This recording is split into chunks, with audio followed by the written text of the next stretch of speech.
You ever notice how quickly we can memorize his favorite meal, his birthday, what cologne he wears, the way he likes his coffee? And yet, we can't even answer simple questions about ourselves. What are your core values? What makes you feel most alive? What do you believe about love, about trust, about commitment? See, it's easy to get lost in who he is because we were never taught to first define ourselves. But let me tell you this straight, you cannot truly choose a partner until you've chosen who you are becoming. Because without that clarity, you're not choosing him. You're just looking for someone to fill a void. We live in a world where women are raised to ask, does he like me? But not enough women are asking, do I even like me? Do I like the way I speak to myself when no one's around? Do I like the way I settle to avoid being alone? Do I like how I shrink so he feels tall? See, the moment you start asking who you are is the moment the fog clears. It's the moment you stop tolerating half love and start recognizing red flags for what they are. Not challenges to fix, but warnings to walk. Knowing who you are means you're not desperate for his attention. You're discerning with your energy. You don't chase, you observe. You don't perform, you own. Let me break this down deeper. If you don't know what you're building, you'll let any man walk into your life with a sledgehammer and call it love. But when you know, truly know, who you are, your vision, your values, your peace, you start moving differently. You start vetting men, not fantasizing about them. You start noticing how his presence affects your growth, your spirit, your calling. Not just your Friday night. You stop mistaking chemistry for alignment. Attraction doesn't always mean purpose. Emotional highs don't always mean healthy connection. When you know yourself, you stop letting butterflies distract you from red flags. And let's be real, some of us weren't taught this. We were taught to be chosen, not to choose. Taught to be pleasing, not powerful. Taught to be pretty, not purposeful. But your identity is not decoration, it's foundation. And if you haven't built it yet, you will build your relationships on sand. Shifting, unstable, dramatic. When you don't know who you are, his attention feels like oxygen. But when you do, his presence becomes a choice, not a necessity. You stop panicking when someone pulls away. You stop internalizing rejection. You start realizing if he walked, he wasn't rooted. You're not for everyone, and that's the power of knowing who you are. It filters out the noise. It keeps your standards clean. It makes your energy expensive. And let's go even further. When you know who you are, you stop needing a man to complete you.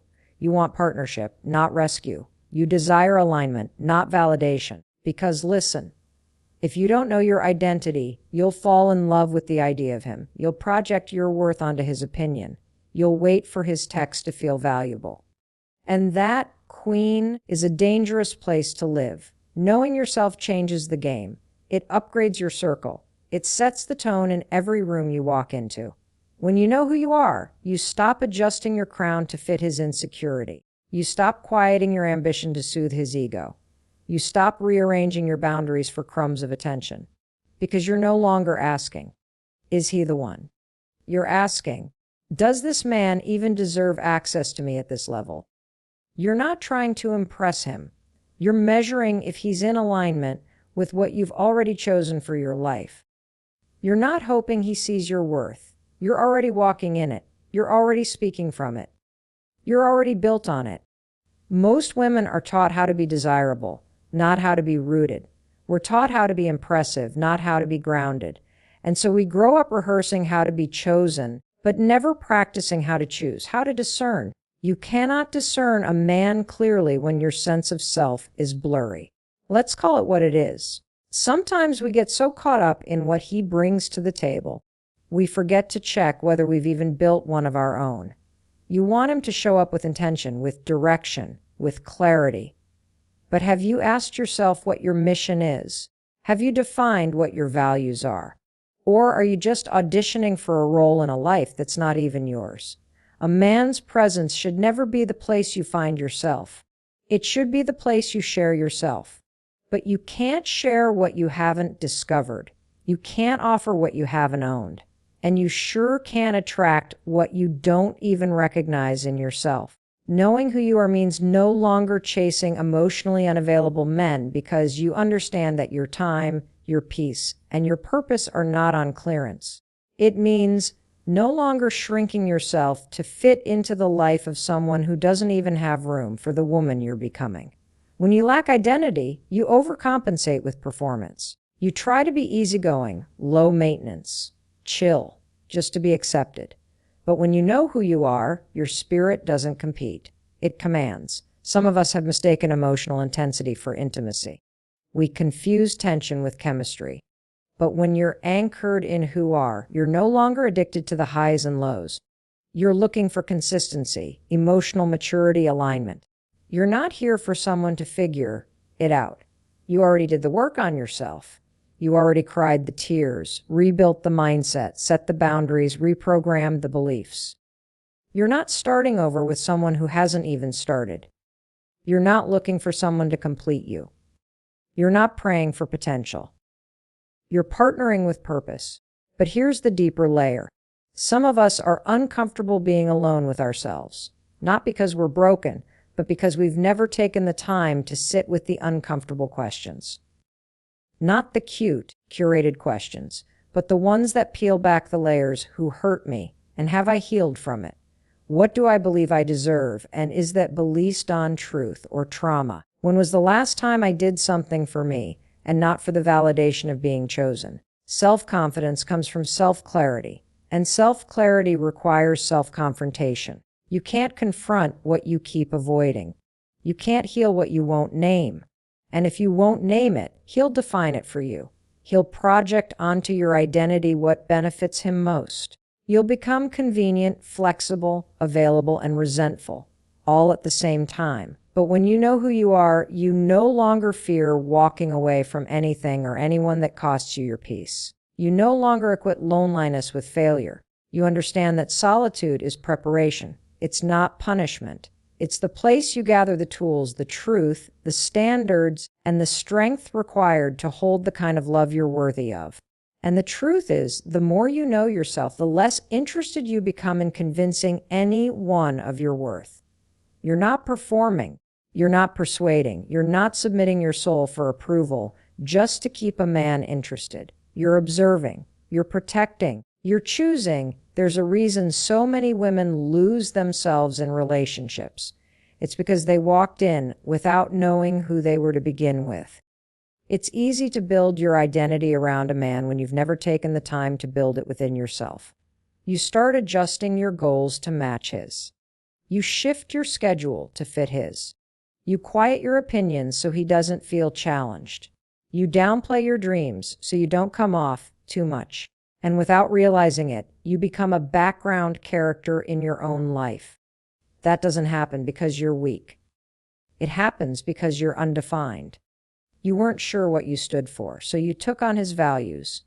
You weren't clear on what love meant to you, so you accepted his version of it. You weren't rooted in your identity, so you wrapped yourself around his presence.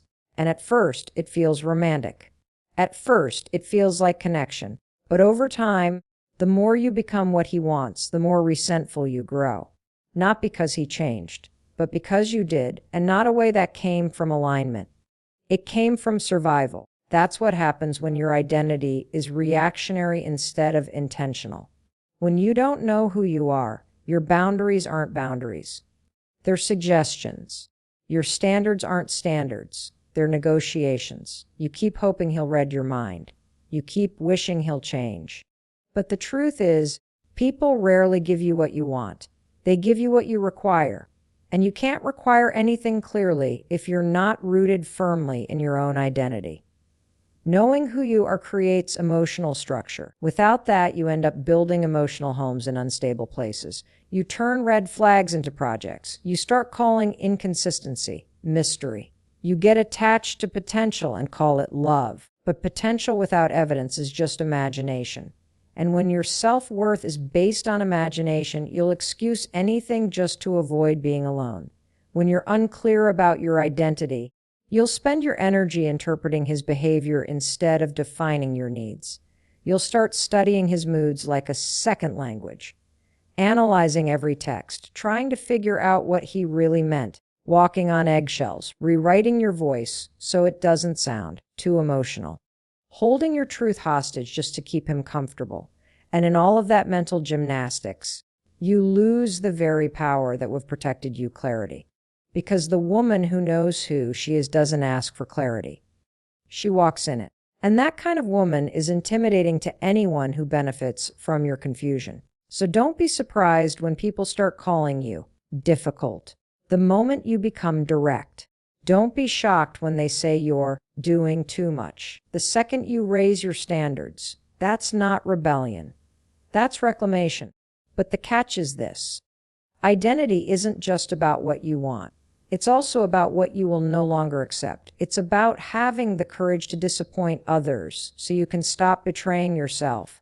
It's about recognizing the places where you've been starving for approval and choosing, finally, to feed your spirit instead. A strong sense of self doesn't from being loud or aggressive. It comes from being honest. It's saying, this is who I am. This is what I value. This is what I need. And if that disqualifies me from your life, I'll take my exit. Not out of spite, but out of self-respect. But here's the part that takes the most courage. Once you know who you are, you're responsible for living like it.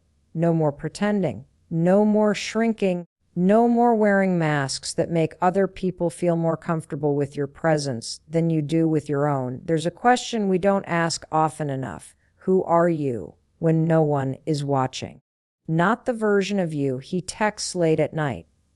Not the version of you who's afraid to say the wrong thing. Not the version of you that gets edited for acceptance. I'm talking about the unfiltered you.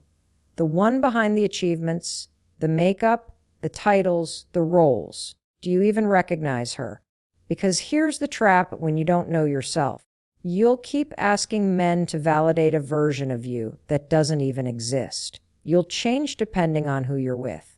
You'll mold yourself around what he needs. You'll perform loyalty before you've even seen consistency.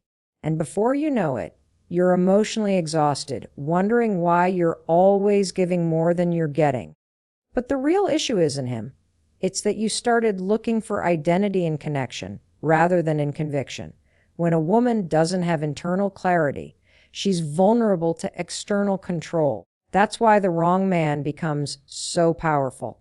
Not because of who he is, but because of what she hasn't defined in herself. If you don't know your emotional needs, you'll call attention love.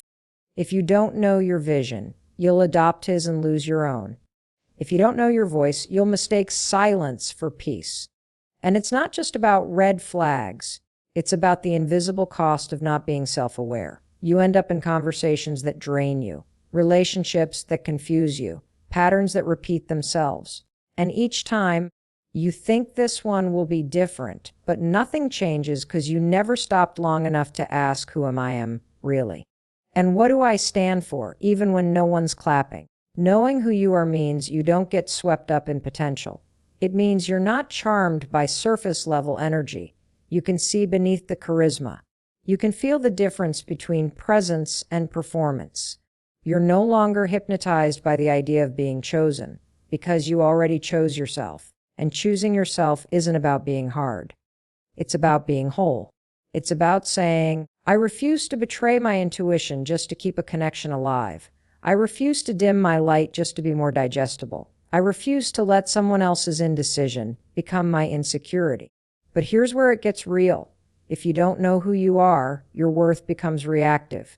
You feel valuable only when he texts back. You feel attractive only when he compliments you. You feel secure only when he chooses you.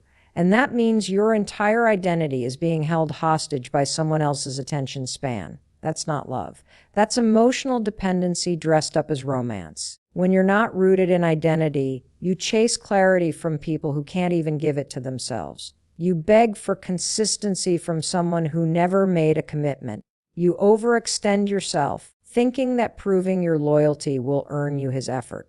But it never does, because effort without alignment is just noise. And when you don't know who you are, noise starts to sound like music. Knowing yourself creates a filter. You no longer entertain situations that feel good but cost you your peace. You no longer overthink when someone pulls away. You understand that rejection is redirection. You don't take things so personally Because you know the difference between someone not valuing you and you not valuing yourself. There's a reason some women settle for situations that drain them. It's not because they don't want better. It's because they don't know they deserve better.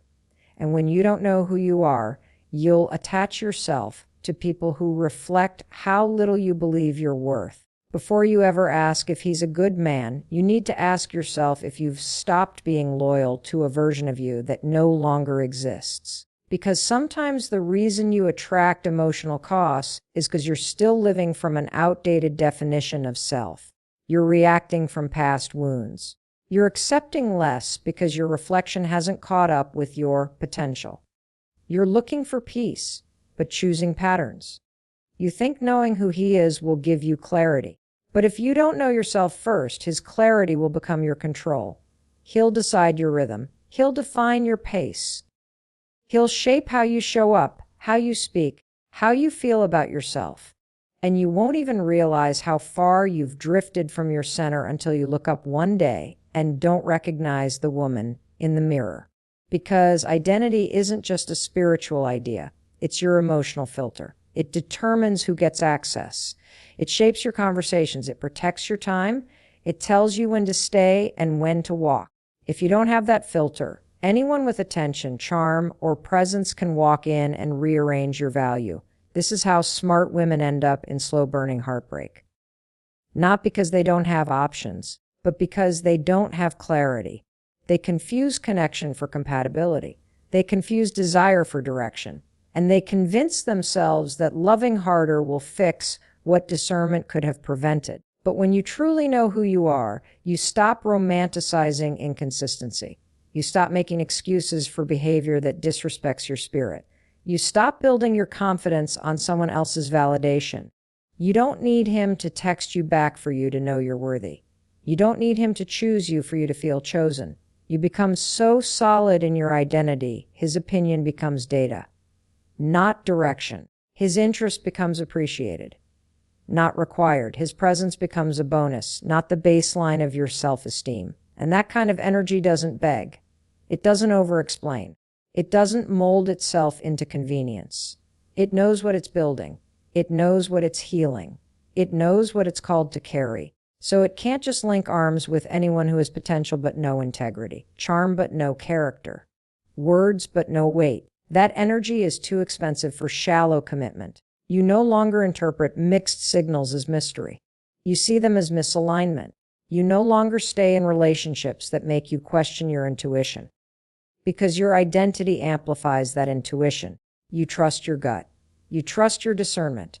You trust yourself to walk away, even when your heart wants to stay. Because clarity doesn't just protect your future. It rewrites the story you tell yourself about love is supposed to feel like. Knowing who you are means you don't need to play detective. You're not decoding behavior. You're not stuck in loops of, what I do wrong. You're not breaking yourself open to earn closeness. You're not trying to prove you're worthy of bare minimum consistency. You see through the noise. You hear through the silence. You don't need closure from him to feel complete within yourself. That level of identity won't just change who you attract.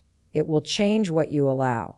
Because the more anchored you are in who you are, the less room there is for anything or anyone that requires you to abandon that truth, to be loved